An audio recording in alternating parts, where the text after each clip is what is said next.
दिल्ली में छठ का त्योहार सार्वजनिक रूप से मनाया जा सकता है या नहीं, इसे लेकर राजनीति हो रही है। राजनीति तेज हो गई है। दिल्ली सरकार ने सार्वजनिक रूप से छठ मनाने पर रोक लगाई है ताकि भीड़ न बढ़े घाटों पे।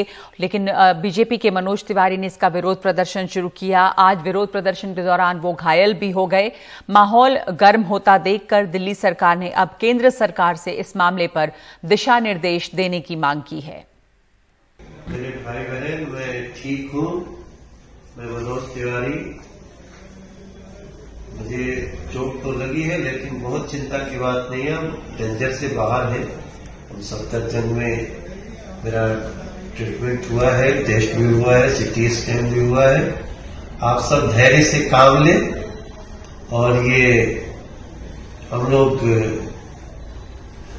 छठ माँ की पूजा की चाहते हैं, तो कोई भी अपना धैर्य न खोए और कोई अफवाह भी नहीं फैलनी चाहिए।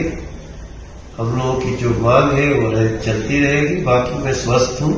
आप सबकी दुआ से, छठ मैया की कृपा से। दिल्ली के सफदरजंग अस्पताल से पूर्व दिल्ली बीजेपी अध्यक्ष और उत्तर पूर्वी दिल्ली से बीजेपी सांसद मनोज तिवारी का संदेश कि वो ठीक हैं।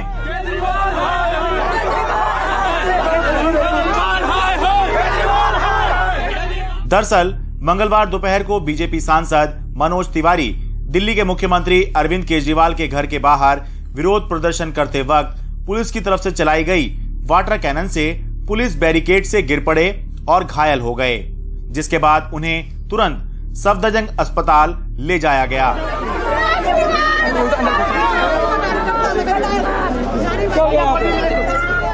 दरअसल दिल्ली बीजेपी की मांग है कि दिल्ली सरकार इस बार छठ का त्योहार सार्वजनिक रूप से मनाने की इजाजत दे। दिल्ली सरकार ने कोरोना का हवाला देकर पिछले साल की तरह इस बार भी छठ का त्योहार सार्वजनिक रूप से मनाने पर रोक लगाई है। दिल्ली सरकार ने मामला गर्म होता देखकर गेंद केंद्र सरकार के पाले में डाल दी।